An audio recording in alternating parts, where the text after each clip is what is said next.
and the change that we can make and the impact that can have on them and their children really helps assuage any of those negative feelings. How old are your daughters? They will be 7 next month. And they are smart and warm and kind, and they actually know more probably about politics and public policy than some of my friends. They're just curious and intelligent, and it's just so much fun. This is a fun age for those people that parents out there. They know that the 6 and 7, where they're independent and asking great questions, and in an age-appropriate way, you can share really meaningful information with them, and it's just a fun exchange. This is a really neat time in our lives, and I'm so grateful to have them. I have a 6.5-year-old as well, so... Oh, so you're right there. I regularly say that I would rather have him as our president because he's much more intellectually curious. Absolutely. Their interest in learning new things, it fuels me, and it makes me passionate, and it makes me really think about what I'm doing and what I'm feeling and how I've arrived at the opinions and the perspectives that I have, because when a kid asks you what you feel about something, you really have to think through what you're going to share with them, because obviously they're going to take that out into the world in exactly the way that you present it to them. And so I think having children, particularly at this age, has really helped me define my positions and my perspectives and my goals. So you talked about how much hard work this is going to take to be elected in November, and you talked about sort of making this your full-time job for now. Can you say a little bit about what that looks like on a day-to-day, week-to-week kind of basis? What are the kinds of events that you need to do? What's the kind of fundraising that you need to do to run for office at this level? That's a great question. And for me, part of this exercise, I want to demonstrate that you don't have to raise as much money as people say you do. For example, I got into this, last spring. We really started looking hard at this as an opportunity to affect change and looking at the numbers. Can we really make this happen? And part of that exercise was talking with folks who had been there and done that and really had information on this particular district. And folks told me, you're going to need $200,000 because in 2014, this particular seat was just fought out. The Republican primary was essentially the de facto election because there wasn't a Democrat on the ballot. And the two gentlemen that fought for that seat spent collectively nearly $500,000 in this race, a district seat in central Alabama, which I thought was preposterous. And so I started looking at it, and I kind of put together a budget. I pulled up an Excel spreadsheet, and I just started thinking about the things that I knew about, in terms of field organization and signs and just silly stuff. And I came up with, okay, we can probably do this for 100. And that's been our goal. And the fundraising piece is crucial, but the voter piece is the bigger piece for me. And so all of my fundraising dollars is going to be spent on pretty much the field operation and direct voter engagement. So the day-to-day spending my time is really trying to get in front of as many voters in District 46 as possible. And it's just like from my sales background, it's cold calling. I call people and I ask them for their support, and we have conversations, or I meet them for coffee. And then when I leave them, I ask them for 3 or 4 or 6 more names and just continue that process nonstop. And I'm asking for votes and connections first and money third. And I usually get all 3 in varying capacity, but the most important thing for me is driving voters. Now, to answer the first part of your question, there's a real barrier to entry in terms of having a full-time job and running for office, especially if you're not originally from the area. I'm an Alabamian for sure, but I've only been back in Birmingham for a few years, and it takes a lot of work to establish the level of relationships and connections that you need to get to your win number. And it's difficult to do that with a full-time job, so that's a real barrier to entry. Yeah, and I think that's something that I've been increasingly thinking about. Before I started this venture of podcasting, I didn't think a lot about how people ran for office and who ran for office, and thinking about who has the ability to do that, who can take that on, and what does that look like. And I think I'm so grateful that there are people like you who are willing to do it and are able to do it. But, I think that that's something that we as a country need to think about. Why are we spending a year plus running for office? Why are we spending so much money in these endeavors? And how does that limit the playing field in terms of who is able to run for office? That's true. And to further that conversation, we're talking a lot about ethics in Alabama right now. Well, I guess we've always talked about ethics in Alabama, but particularly heated conversations happening around those issues right now because there's some legislation pending that would weaken our current ethics laws, which, of course, I am opposed to, and many people are.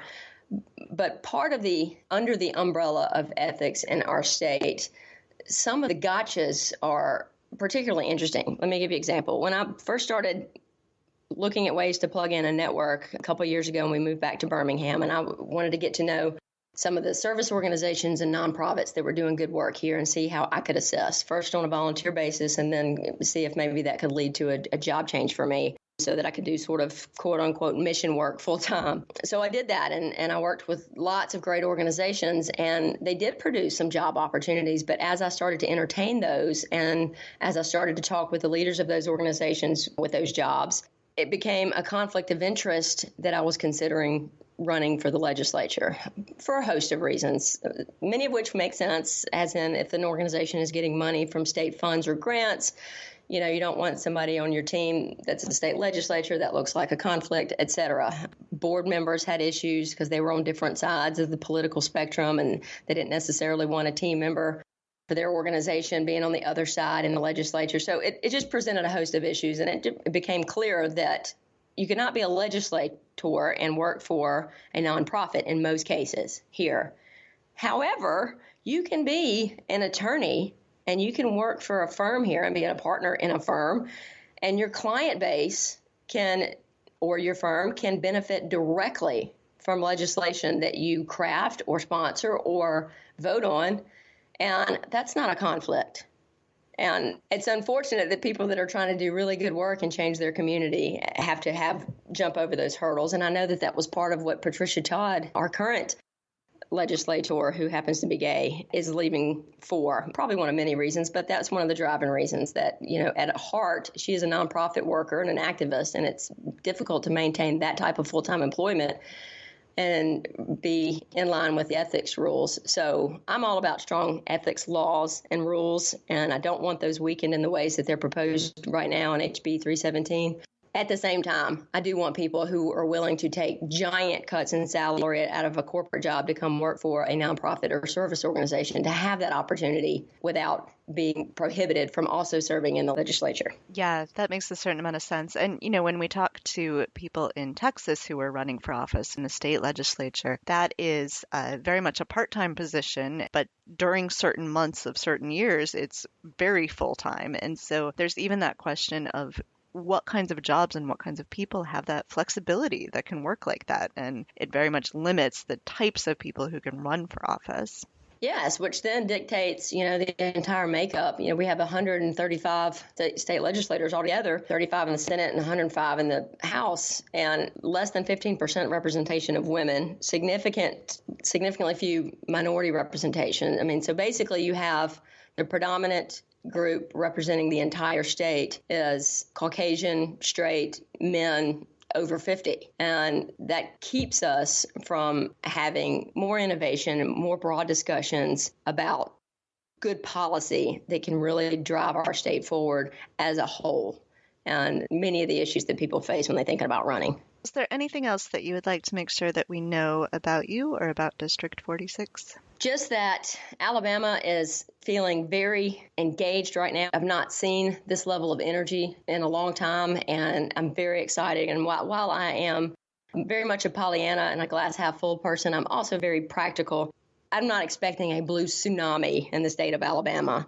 At the same time, we have a ton of hope, and the groundwork that's being done will produce great results in 18, but more importantly, in 20 and 22, I can just tell this is going to be a huge swing for us long term, and it's so exciting, and we're thrilled to be part of opportunities like this that you're giving us, so thank you. Well, thank you so much, and we will put in our show notes links to your website and your Facebook and Twitter so that people can learn more about you and your campaign.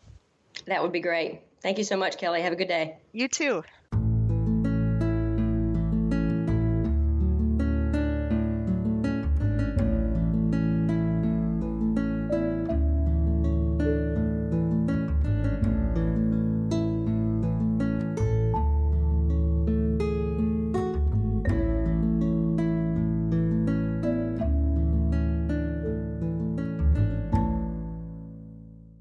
Hello, everybody. This is Kelly with the Two Broads Talking Politics podcast, and I am here in this segment with Amy Wasyluka, who's running for the Alabama Senate from the 2nd District. Hello, Amy. Hello, Kelly. Thank you so much for having me. I'm excited to be here. Yeah, thanks so much for joining us. To start, could you tell us just a little bit about your background and why you've decided to run for state senate now? Certainly. Well, I'm a appellate attorney by trade. And as an attorney, I've always been interested in going into the service profession and helping people. And I've been doing that now for almost about 10 years. And I found it fulfilling. However, recently, I've been thinking more and more about the issues that are touching the lives of my constituents in a day-to-day way, such as funding for our education, ensuring we have access to health care, ensuring that our transportation and infrastructure needs are met. And those are things which I just can't address in as meaningful a way, I feel, in my current line of work. And so I was interested in getting into politics. Another factor that played a part in my decision is that I am a half-deaf childhood cancer survivor. I also came from a family who has suffered economic setbacks due to the loss of a job. And so I have had firsthand experience dealing with how these issues can really majorly affect some people's lives in our district. And so I think I'm well positioned to be able to speak to what we're really up against. Could you tell us a little bit about your district? So the 2nd District in Alabama is way up in the northern part of the state. It is. And for those of you who are familiar with the North Alabama Huntsville area, the part of the state that my district encompasses would be the city of Madison, the city of Harvest, a little bit of Tony, East Limestone, although not as far as downtown Athens. We encompass the residential portion of the Arsenal, and then over by Bridge Street and some of Huntsville. What is the basic makeup of the district? I know that as a whole, Alabama is among the lowest in terms of median income. What does this district look like compared to the rest of Alabama? So we have a relatively high income in comparison to the rest of the state here in District 2. The majority of our income is around the high 60,000, just for an average, which is higher than most of Alabama. I will say that is basically an average for our income, but our district encompasses 2 different counties. We encompass parts of Madison County and parts of Limestone County. If you were to look at the average or, median income for both of those counties, you would see that Madison pulls in more income on average than Limestone County. So my district is one of those that is aware of that tension because we have a county which has higher income versus a county that typically has a little bit of lower income. And I think that when we address the problem of some counties not having as high an income, one of the things that we can do in our district and that we have a unique opportunity to do if we can get our infrastructure issue under control is bring in some businesses which are projected to grow in the Huntsville-Madison area, which will eventually, the trend of growth right now is leading out towards the Limestone area. And I think that will begin to affect Limestone County as well.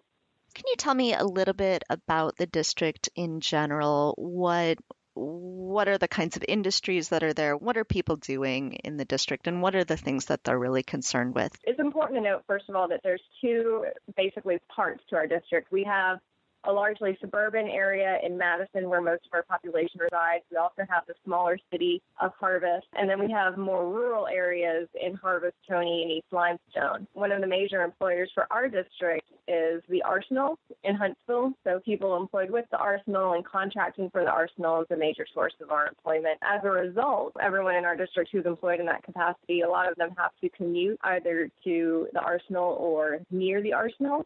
And so infrastructure has become a major concern. Are there particular areas within infrastructure that are problematic? Are there issues right now with things like roads and bridges? Yes, a lot of our roads need to be expanded to handle the capacity that we already have. Additionally, many of them need to be widened. We have several large developments coming into the Huntsville-Madison area. Our infrastructure as it is not sufficient to be able to handle that need in a way that really moves people to and from where they need to go and to access services they need in a timely manner. What makes that even more important is that our district is projected to have exponential growth in terms not only of our population, but also commercial growth over the next 10 years. And if our infrastructure